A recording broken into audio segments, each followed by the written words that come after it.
সাম্প্রতিক সময়ে সবথেকে বিস্ফোরক স্টেটমেন্টটি আজকে দিল পাকিস্তানের স্বরাষ্ট্রমন্ত্রী। আজকে স্কাই স্পোর্টসের একটি ইন্টারভিউতে উনি যে কথাবার্তাগুলো বলেছেন তা নিয়ে গোটা বিশ্ব কার্যত নড়ে গেছে। তিনি কি বলেছেন জানেন? তিনি বলেছেন আমেরিকার জন্য কিংবা ওয়েস্টার্ন কান্ট্রির জন্য পাকিস্তান দিনের পর দিন ডার্টি গেম খেলেছে এই বিশ্বে। অর্থাৎ তিনি বকলমে স্বীকার করে নিয়েছেন পাকিস্তানকে বোড়ে হিসাবে ব্যবহার করে গেছে দিনের পর দিন আমেরিকার মতো প্রগতিশীল দেশ।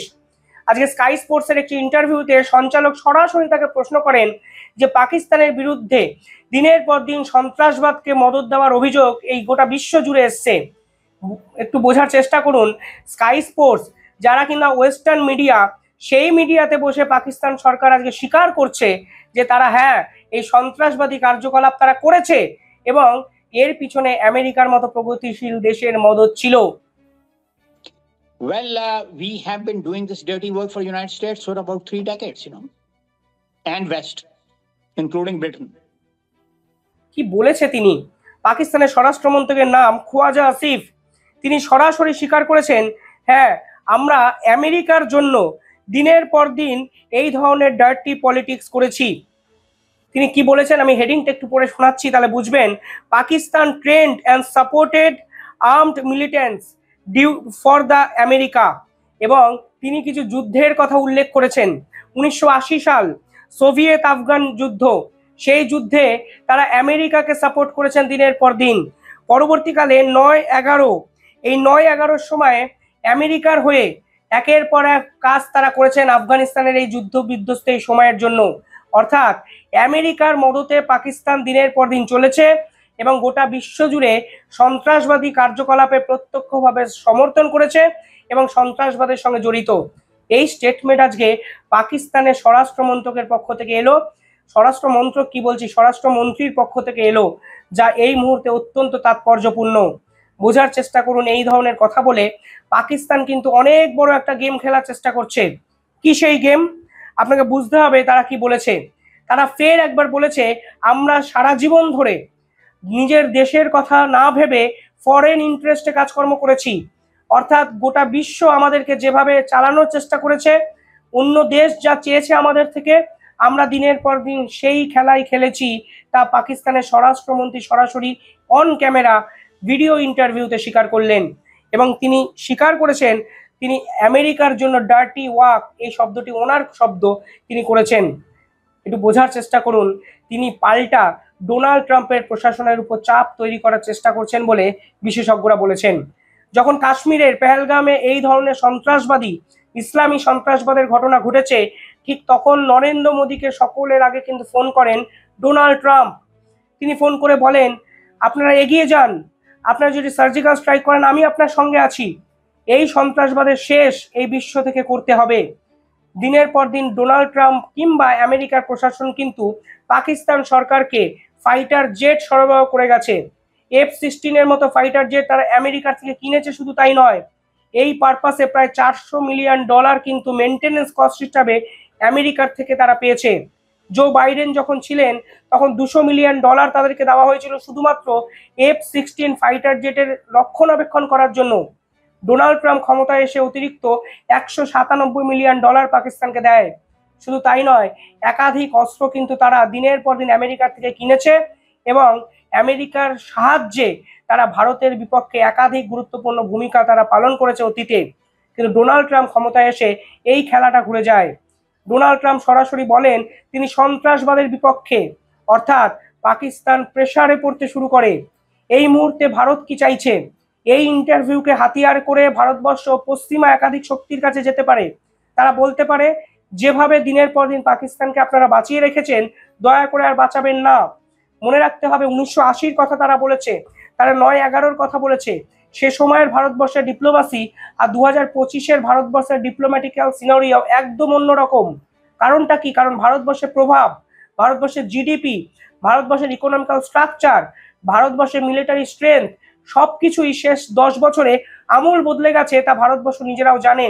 এমনকি জাতিসংঘের মতো একটা জায়গায় কাতারের মতো একটা মুসলিম প্রধান রাষ্ট্র ভারতবর্ষকে পার্মানেন্ট মেম্বার করার জন্য দাবি তুলেছে পাকিস্তানকে দূরে সরিয়ে রেখে। রাশিয়া ভারতবর্ষের সমর্থনে কথা বলেছে। গালফ কান্ট্রি ভারতবর্ষের সমর্থনে কথা বলেছে, একের পর এক আফ্রিকান কান্ট্রি আজকে ভারতবর্ষের পাশে এসে দাঁড়িয়েছে। সেই প্রেক্ষাপটে দাঁড়িয়ে ডোনাল্ড ট্রাম্প ভারতবর্ষের পাশে দাঁড়িয়েছেন, এটাই কিন্তু ভবিষ্যৎ। কিন্তু পাকিস্তান এই খেলাটাকে পছন্দ করছে না। পাকিস্তান চাইছে অতীতের এই কথাগুলো সামনে এনে আমেরিকার মান সম্মানকে গোটা বিশ্বের সামনে ধূলিসাৎ করতে। কারণ কাশ্মীর ইস্যুতে ডোনাল্ড ট্রাম্প ভারতের পাশে দাঁড়িয়েছেন, নরেন্দ্র মোদীকে ফোন করেছেন, এমনকি ইসরায়েলি প্রেসিডেন্ট নেতানিয়াহু সরাসরি নরেন্দ্র মোদীকে বার্তা দিয়ে বলেছেন টেরোরিজম শেষ করার জন্য ইসরায়েল ভারতবর্ষের পাশে আছে। অর্থাৎ এই ইন্টারভিউ প্রকাশ্যে আসার পর ওয়েস্টার্ন পলিটিক্সে নড়ে গেছে, এবং ওয়েস্টার্ন পলিটিক্সের পুরনো সেই খেলা যে প্রকাশ্যে সামনে এসছে, তাতে কিন্তু নিঃসন্দেহে বিপাকে পড়বে একাধিক রাষ্ট্র। আমি এই ইন্টারভিউ আগেই বহু ভিডিওতে আপনাদের বলেছি, ভারতের এই প্রভাব কিন্তু কোনোভাবেই পশ্চিমা শক্তিগুলো কখনোই মেনে নিতে পারেনি। কারণটা খুব সহজ, কারণটা এটাই যে ভারতবর্ষ যেভাবে বিভিন্ন বিশ্বের মার্কেটকে গ্র্যাব করছে, তা ওয়েস্টার্ন পলিটিক্স কখনো অ্যাকসেপ্ট করবে না। তারা ভারতবর্ষকে দুনিয়াতে দিনের পর দিন রেসিসিজমের চোখে কিন্তু দেখেছে। এই ইন্টারভিউ সামনে আসার পর অ্যাকশনে নেমে গেছেন অমিত শাহ। অর্থাৎ ভারতবর্ষের স্বরাষ্ট্রমন্ত্রী এবার বিভিন্ন রাজ্যকে একটি চিঠি পাঠালেন, এমন সরাসরি বললেন প্রত্যেকটি রাজ্যে যদি একজনও পাকিস্তানি লুকিয়ে থাকে, তাদেরকে তন্ন তন্ন করে খুঁজে বার করে সেই ডাটাবেস সেন্ট্রালকে পাঠাতে হবে। 48 ঘন্টার মধ্যে এই পাকিস্তানিকে এই দেশকে ছাড়া করতে হবে। তিনি প্রত্যেকটি রাজ্যের মুখ্যমন্ত্রীকে চিঠি লিখেছেন এবং বলেছে যদি কোনো পাকিস্তানির ভিসাও থাকে, তাহলে সেই ভিসাকে আইডেন্টিফাই করে ইমিডিয়েটলি তাদের পাকিস্তানে পাঠাতে হবে, এবং 24 ঘন্টার মধ্যে একটি ডাটাবেস স্বরাষ্ট্র মন্ত্রককে পাঠাতে হবে, বাকিটা স্বরাষ্ট্র মন্ত্রক করে দেবে। এবং সেই পুরো বিষয়টায় কি কি জিনিস তারা চেয়েছেন, তারা ভিসা ভেরিফিকেশন কতদিন আছে তা জানতে চেয়েছেন, কতদিন ভিসা ইস্যু আছে করা আছে সেটা জানতে চেয়েছেন, এমনকি তিনি সমস্ত বিষয়টি করতে চেয়েছেন ফরেনার্স অ্যাক্ট 1946 এই আইন দ্বারা। 48 ঘন্টার মধ্যে পাকিস্তানিদের ভারত ছাড়তে হবে। সেই কাজটা কোনো রাজ্য সরকার যেন এড়িয়ে যেতে না পারে, তার জন্য স্বরাষ্ট্রমন্ত্রী আসরে নামলেন। অর্থাৎ স্বরাষ্ট্র মন্ত্রকের ওই রকম বিবৃতির পর, পাকিস্তানের ওই ধরনের বিবৃতির পর ভারতবর্ষের স্বরাষ্ট্রমন্ত্রী অ্যাকশন মোডে, এবং বুঝিয়ে দিলেন কোনো ক্ষেত্রে কোনো মার্সি পাকিস্তানিদের জন্য হবে না।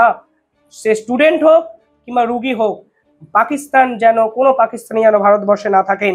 এই দায়িত্ব নিতে হবে স্টেট পুলিশকে, এই দায়িত্ব নিতে হবে ফরেনার্স রেজিস্ট্রেশন অফিসারকে, এফআরওকে। এবং ভবিষ্যতে পরিষ্কার বলা হচ্ছে যদি একজন পাকিস্তানের সন্ধান এই ভারতবর্ষ পাওয়া যায়, তাহলে তাদেরকে ধরে ইমিডিয়েটলি জেলে ঢোকাতে হবে। কেন্দ্রীয় সরকার এই সিদ্ধান্তকে সমর্থন করেছেন একাধিক বিজেপি প্রধান রাজ্য, হরিয়ানা, উত্তরপ্রদেশ, সকলে বলেছেন আমরা এই ইনিশিয়েটিভের পাশে আছি। যদিও কিছু জায়গা থেকে শোনা যাচ্ছে বিরোধী কিছু রাজ্য থেকে এই সিদ্ধান্তের হিউম্যানিটির বিপক্ষে বলে একটু প্রতিবাদ করা ফেরার ব্যাপার সামনে আসছে। যদিও ভারতের ইউনিটির ক্ষেত্রে সকলেই এই সিদ্ধান্ত বর্তমানে হয়তো মেনে নেবেন। অর্থাৎ পরিষ্কারভাবে বলা হয়েছে পাকিস্তানিদের সর্বক্ষেত্রে ভারত ছাড়া করো, কোনো রকম ক্ষমা নয়।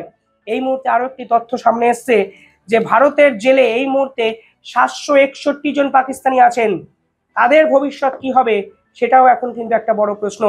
কিন্তু সব থেকে ইন্টারেস্টিংলি যে বিষয়, অমিত শাহর অ্যাকশনের আগে পাকিস্তানের স্বরাষ্ট্র মন্ত্রকের এই ধরনের বিবৃতি, যেখানে তারা স্বীকার করছেন দিনের পর দিন তারা আন্তর্জাতিক ক্ষেত্রে শুধু দাবার গোটের বোড়ে হিসাবে ব্যবহৃত হয়েছে পাকিস্তান, এবং দিনের পর দিন সন্ত্রাসবাদকে প্রশ্রয় দিয়েছে এই পাকিস্তান, এবং দিনের পর দিন এক একটা দেশকে অশান্ত করার কাজে নিযুক্ত হয়েছিল এই পাকিস্তান।